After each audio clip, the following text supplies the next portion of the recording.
Timeline for Decomposition. When they finally covered the body, mid-morning on a summer day forecast to hit 105 degrees, a San Bernardino County sheriff turned and walked back toward me. He'd instructed me to wait in my car, where I'd rolled to a stop when something in the rocks caught my eye. "I have some questions," he said. "Of course you do, cop." Here was my question for Deputy Sheriff. I already forgot his name. How long am I supposed to sit here and sweat? The truth was, I was sweating because I was a 52-year-old, twice-divorced widow, a whiff of Connecticut clinging to the hem of my Madras plaid shirt, waiting on a sheriff in the middle of the Mojave, nothing in my soft, middle-aged belly but black coffee and a cannabis gummy, just now kicking in. It wasn't great timing. One of the things I had learned since moving to California was that edibles made me chatty. If I was going to be arrested, I told myself, not for the first time, at least I was nobody's mother. The sheriff moved like any desert creature, lean and flexible, eyeing everything, conserving energy. We were at the edge of my 2 acres, out past the dry lake bed, out past a whole lot of nothing but sand and creosote and shad scale and a curve of rocks, all that was left of a prehistoric shoreline. It was her, I thought, that burst open, picked over, shriveled up corpse they finally covered with the sheet. That was room 5, my tenant at the High Des until a couple of months ago. My girlfriend's ex-girlfriend. It was her. "You the lucky girl who found our mummy?" asked the sheriff, stooping to talk through my driver's side window. He was all square jaw and shoulders, probably 15 years my junior.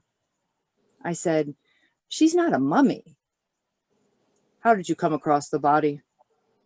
"I own this parcel," I said, "and in town, the High Des Motel and Scribbler Suites. After setting up the breakfast buffet, I drove out here to spend some time in peace and quiet, drink my coffee. I saw something white flapping in the rocks. Was that her shirt?" "Ma'am." "Pauline," I said, "Pauline Wigley. I just want to go back to what you said before. Mummification is a very specific process, whether ceremonial or accidental.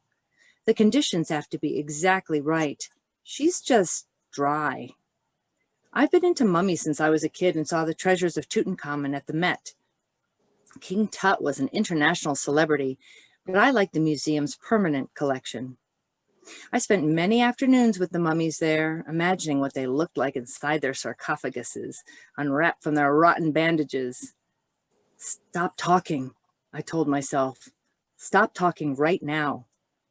Sorry, I said, I can be more morbid. I'm a writer. Anything else you noticed? Her hair. It's blonde, but she dyes it gray. I went gray early, I said, pointing to my own frizzy head. She's younger than me. I always found that strange. Always. Well, I recognized her despite. You knew the deceased? She rented room 5 at the High Des. Half my rooms are day-use studios for writers and artists. She made feminist decoupage. Moved out a couple of months ago, without notice. Honestly, I'm blanking on her name. I always called her room 5. She used to date my girlfriend, Sky. We don't talk about her much, but when we do, she's always room 5. Did she sign a lease? It'll be in my files at the motel. We'll need to speak to your girlfriend. I should have called Sky, texted her at least, and said what though? Sky, your ex is dead, very dead, and I found her. I rented a room to her for months, but I don't remember her name. I took an edible with my morning coffee, and now I'm talking to a cop. Sky and I had only been together for a couple of months. The edible was coming on strong. Shit.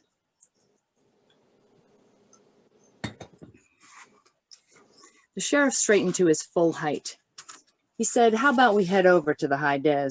I'll drive. His car smelled of sweaty polyblend fabric and stale coffee, which was what all cop cars smelled like in my experience. I didn't enjoy riding in the back like a criminal. I had my phone in my hand, ready to text the guy. "Why'd you buy that old motel?" the sheriff asked, catching my eye in the rear view. He drove slowly to keep the dust down. "My husband died." "Thought you had a girlfriend." "I do," I said, "now. It's complicated." "Seems clear." "Evan told me he was taking a solo vacation," I said. "He would hike and camp alone in Joshua Tree National Park. He said he needed time to think. Then he disappeared without a trace." "Never a good idea to hike alone," said the sheriff. "I know." "Evan was declared legally dead in absentia back in Connecticut. I'm not a person of interest," I said, "anymore. They never found a body," I continued, unable to stop. "I just hope." I saw the gold chain tucked into the collar of his sand-colored uniform. "And pray that if they do, it's dried out, like hers." I pointed to the rocks. "I imagine it's easier when a body turns up like that, for everyone. Cops, the medical examiner, less grisly. A human body is what? Water, meat, bacteria. A medical examiner looks at what the rest of us can't bear to, because most folks believe that answers bring comfort." "Ma'am." I felt a bead of sweat dart down my spine. Shit. Stop. "My husband was gone long before he left," I said. "You know?" The sheriff did not know. I couldn't stay in Connecticut. Evan was a local celebrity, sort of. Former college basketball star turned sportscaster, then beloved news anchor. His fans blamed me when he disappeared. Why? They never liked me. Who was I to marry Evan Elbow Bowen, a man who deserved the best of everything?